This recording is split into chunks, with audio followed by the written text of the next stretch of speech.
तो यहाँ देखिएगा प्यारे बच्चों, इस मोस्ट इंपॉर्टेंट प्रश्न के लिए लेकर आया है एक महान सूत्र, उसके जरिए जो है इसको संक्षिप्त में हल कर दिया जाएगा। तो यहाँ पर आप देखेंगे, यहाँ कहा जा रहा है एक्स अक्ष पर एक बिंदु जो बिंदु ए 2-5 और बी पॉइंट है -2 और 9 से समदूरस्थ है का निर्देशांक होगा। तो देखिए पहले हम समदूरस्थ बिंदु को निर्धारित करते हैं कि किस जगह पर है।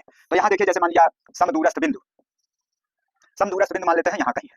समदूरस्थ बिंदु के लिए आप एक चीज और भी जान लीजिए, यह कोई जरूरी नहीं है कि यह रेखा सीधी, इसलिए हम इसको समदूरस्थ बिंदु मान लेते हैं। समदूरस्थ बिंदु यहाँ पर है और यह दोनों बिंदु, लेकिन यह समदूरस्थ बिंदु कहाँ पर है? एक्स अक्ष पर है। एक्स अक्ष पर है तो एक्स पॉइंट और वाई पॉइंट को हम 0 लिखते हैं समदूरस्थ बिंदु के लिए। अब एक बिंदु ए इस जगह पर है और दूसरा बिंदु बी जो है इस जगह पर है। अब दोनों बिंदुओं का निर्देशांक इसका है 2 और कामा करके -5, और दूसरा जो बिंदु बी है उसका निर्देशांक -2 और जो है 9 है। तो अब जो है यहाँ पर समदूरस्थ बिंदु मतलब इस बिंदु से ए बिंदु की दूरी जितनी है उतने इस बिंदु से बी बिंदु की भी दूरी है, इसलिए यह दोनों दूरियां जो है समान है।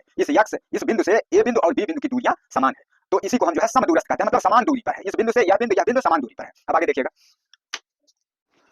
अब यदि x अक्ष पर समदूरस्थ बिंदु होगा तो इस x का मान निकालने के लिए यह महान सूत्र होगा, जिसमें कि आप डायरेक्टली सभी का मान रख देंगे और आसानी से आंसर आ जाएगा। तो यहाँ पर आप देखेंगे x बराबर x1 और x1 का स्क्वायर प्लस y1 का स्क्वायर माइनस x2 का स्क्वायर माइनस y2 का स्क्वायर बटे 2 x1 माइनस x2। तो x1 जो है यहाँ आपका x1 x2 है, x1 y1 है और यह x2 y2 है।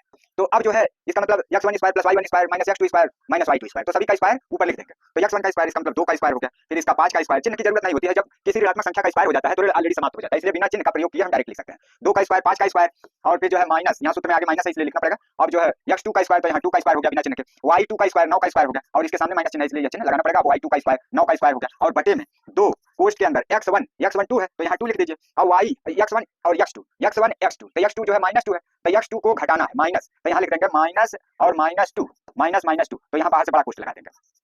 अब जो है इसको हल करते हैं आगे। 2 का वर्ग जो है 2 दूनी 4 हो गया, 5 का वर्ग 25 हो गया और फिर जो है इधर 2 का वर्ग 2 दूनी 4 हो गया -4, 9 का वर्ग 9 81 -81 हो गया, बटे में जो है नीचे 2 और कोष्ठ के अंदर यहाँ पर 2 है और माइनस का गुणा हुआ प्लस हो जाएगा, प्लस 2 हो जाएगा, यहाँ कोष्ठ बंद कर दीजिए। फिर अब इसके आगे इधर आते हैं, बराबर यहाँ पर जो है 4 है, 4 यहाँ पर आगे 4 है और प्लस जो है 25 है, उसके बाद पीछे -4 है। अब -4 है तो -4 लिख दिए और उसके बाद उसके पीछे जो है -81 है और बटे में नीचे 2 और कोष्ठ के अंदर 2 जोड़ करके 4 हो गया, तो 2 गुणे 4 हो जाएगा। अब ऊपर आप देखेंगे जितना प्लस है 4 उतना माइनस भी कट जाएगा। अब 25 को जो है 81 में से घटा दीजिए, तो 81 माइनस 25, 11 में से 5 जाएगा 6, ये चला गया है, 7 में से 2 जाएगा 5, तो यहाँ ऊपर जो है 56 हो गया, लेकिन ऋण चिन्ह ज्यादा है इसलिए -56 ऊपर लिखा जाएगा, -56 और बटे में 4 दूना 8। अब 8 से भाग दीजिए 56 में, 8 7 56, 7 बार भाग जाएगा तो -7 हो गया। इसका मतलब जो है इस बिंदु का निर्देशांक अर्थात x,0 का निर्देशांक जो है हो गया x का मान -7 और 0, तो इसका मतलब -7 0 इसके ए पार्ट वाले विकल्प में है, इसलिए ए पार्ट वाला विकल्प सही उत्तर होगा।